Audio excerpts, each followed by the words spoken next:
സത്യമായ കാര്യമാണെന്ന് പലരും പറഞ്ഞു കഴിഞ്ഞിരിക്കുകയാണ്. But there is a general consensus that there is a certain amount of fear and concern about this disease. നമ്മുടെ വാഗ്ദത്തപ്രഭുവായ കർത്താവ് മനുഷ്യനെ സൃഷ്ടിച്ചപ്പോൾ അവൻ രോഗമില്ലാത്തവനും തേജസ്സുള്ളവൻ, ദൈവത്തിന്റെ സാദൃശ്യം, സ്വരൂപം, ദൈവത്തിന്റെ ആത്മാവ്, ദൈവത്തിന്റെ ജ്ഞാനം, അങ്ങനെ പൂർണ്ണനായിട്ടാണ് ദൈവം മനുഷ്യനെ സൃഷ്ടിച്ചത്. When God created man, He created him in His own image and likeness, and it was in perfection.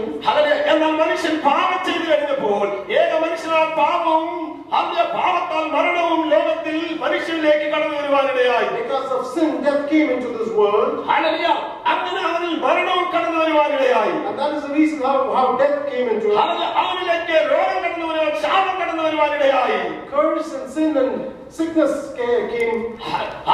എന്നാൽ ദൈവത്തിന്റെ വചനം അനുസരിക്കുന്നവർക്ക്, ദൈവാത്മാവിന്റെ ശക്തി ഏറ്റെടുക്കുന്നവർക്ക് ഈ രോഗത്തെ ഭീതിക്ക്, പാപത്തെയോ പേടിക്കേണ്ടതില്ലെന്ന് ദൈവത്തിന്റെ വചനം നമ്മോട് അസത്യമായി ഇതിനകത്ത് സംസാരിക്കുകയാണ്. God reminds us that as children of God we do not have to be concerned and worried about these. അതുകൊണ്ടാണ് യഹോവയായ ദൈവം മോശയ്ക്ക് കൽപ്പന കൊടുത്തപ്പോൾ ഇങ്ങനെ പറഞ്ഞത്, എന്റെ വാക്ക് നീ ശ്രദ്ധയോടെ കേട്ട് എന്റെ കൽപ്പനകളെ അനുസരിച്ചുകൊണ്ട് എന്റെ പ്രമാണങ്ങളെ അനുസരിച്ചാൽ ഞാൻ മിസ്രയീമിന് വരുത്തിയ ഒരു ബാധയും നിനക്ക് വരുത്തുകയില്ല എന്ന് ഞാൻ നിന്നെ സൗഖ്യമാക്കുന്ന യഹോവയാകുന്നത് മാത്രമായി ഇസ്രായേലിനോട് പറഞ്ഞു. So Moses was reminding the people of Israel, I am a God. If you pay attention to what I say and if you heed to my instructions, I am a God, I will save you.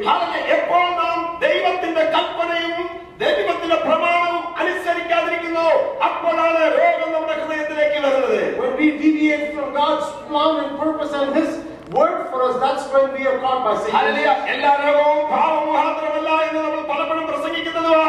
എന്നാൽ ദൈവം കൊടുത്തിരിക്കുന്ന പ്രമാണം അനുസരിച്ച് അനുസരണക്കേട് കാണിക്കുമ്പോഴാണ് രോഗം പലപ്പോഴും നമ്മളിലേക്ക് വരുന്നത്, ഭീതി നമ്മളിലേക്ക് വരുന്നത്, നിരാശ നമ്മളിലേക്ക് വരുന്നത്, ദുഃഖം നമ്മളിലേക്ക് വരുന്നത്. Not all sicknesses is because of sin, but we need to be reminded that when there is disobedience to the word of God, that there is a certain concern and fear that creeps in. അതുകൊണ്ട് ഇന്ന് രാത്രികാലം നമ്മുടെ ശരീരത്തെ, ആത്മാവിനെ, നമ്മുടെ മനസ്സിനെ ദൈവ പ്രമാണവുമായി balance ചെയ്യുവാനുള്ള ഒരു രാത്രിയാണ് ഇന്ന് രാത്രി. So tonight we need to take time to align our thinking and our thought process with God's word. ഇന്ന് രാത്രി എത്ര പേര് ഇത് ഏറ്റെടുക്കുന്ന ഒരു ദൈവത്തിന് സ്തോത്രം. How many of you are encouraged? ഈ രാത്രികാലം ഈ വചനം കേൾക്കുന്നവരുടെ ഹൃദയത്തിൽ ദൈവത്തിന്റെ പരിശുദ്ധാത്മാവ് വളരെ ശക്തമായ ആലോചന തരികയാണ്. ദൈവാത്മാവിന്റെ പ്രവൃത്തി വിട്ട്, കൽപ്പന വിട്ട്, പ്രമാണം വിട്ട് ജീവിക്കുവാൻ, അനുസരണക്കേട് കാണിക്കുവാൻ എപ്പോഴൊരുങ്ങിയോ അപ്പോഴാണ് രോഗം നമ്മുടെ ശരീരത്തിലേക്ക് കടന്നു വരുവാനും നമ്മെ തളർത്തുവാനും ഇടയായത്. Diseases came into our lives when we have deviated from God's plan and purpose and obeying His word. ഇന്ന് രാത്രികാലം അത് ഓർത്തുകൊണ്ട് ദൈവസന്നിധിയിൽ നാം ഒന്ന് അനുഗമിക്കുന്നെങ്കിൽ, രണ്ട് ദിനവൃത്താന്തപുസ്തകം 7-ാം അധ്യായത്തിന്റെ 1-ാം വാക്യം പറയുന്നത് പോലെ എന്റെ നാമം വിളിക്കപ്പെട്ടിരിക്കുന്ന എന്റെ ജനം തങ്ങളെ തന്നെ താഴ്ത്തി. If we humble ourselves and listen to His word, എന്റെ മുഖം അന്വേഷിച്ച് തങ്ങളുടെ പാപങ്ങളെ ഏറ്റുപറഞ്ഞ് if we seek my face, എന്നോട് പ്രാർത്ഥിച്ചാൽ ഞാൻ അവരുടെ പ്രാർത്ഥന സ്വർഗത്തിൽ നിന്ന് കേട്ട് അവരുടെ പാപങ്ങളെ ക്ഷമിച്ച് അവരുടെ ദേശത്തിന് സൗഖ്യം വരുത്തുമെന്ന് ദൈവത്തിന്റെ ആത്മാവചനത്തിൽ പറയുകയാണ്. hear your prayers and bring healing to you. ഇന്ന് രാത്രി ഒന്ന് സമർപ്പിക്കാമോ? Let us surrender ourselves to God. ഇന്ന് രാത്രി ഒന്ന് സമർപ്പിക്കാമോ? Would we surrender ourselves? എത്ര പേരുടെ ഹൃദയത്തിൽ ഇന്ന് രാത്രിയാണ് ഈ വചനം ഏറ്റെടുക്കുവാൻ കഴിയും? How many of us will be ready to accept this word? പ്രാർത്ഥന കുറവുകൊണ്ടാണോ? Lord, is it because of my life? എന്റെ സമർപ്പണ കുറവുകൊണ്ടാണോ? Is it because of not submitting myself? കൊണ്ടാണോ? Is it because of not confessing? എന്റെ ഈ പട്ടണത്തിൽ രോഗം, ഇത്ര മാരകമായ രോഗം വന്നത് എന്ന് ചിന്തിക്കാമോ? Is it because that I have not done what I need to do? Is it because why we have this problem in the city that I live? Praise the Lord. നമ്മുടെ ഓട്ടത്തിന്റെ നടുവിൽ നമ്മുടെ ഉത്തരവാദിത്വത്തിൽ ഒന്നാണ് ദേശത്തിന് വേണ്ടി പ്രാർത്ഥിക്കുക. നമ്മെ തന്നെ താഴ്ത്തുക, ഏറ്റുപറഞ്ഞ് ദൈവത്തോട് ഓരോ ദിവസവും നിരപ്പുണ്ടായിരിക്കുക, ഓരോ ദിവസവും മനസാന്തരപ്പെടുക. ഇല്ല എങ്കിൽ രോഗം വന്ന് കാണുന്നതിനായ ദിവസങ്ങളാണ് നമുക്ക് മുൻപിലുള്ളത്. While we are running this race, it is one of our responsibilities to humble ourselves and pray for the city that we live. Hallelujah. ഞാൻ പോലീസിലായിരുന്നപ്പോൾ ഇങ്ങനെ പ്രസംഗിക്കാറുണ്ട്.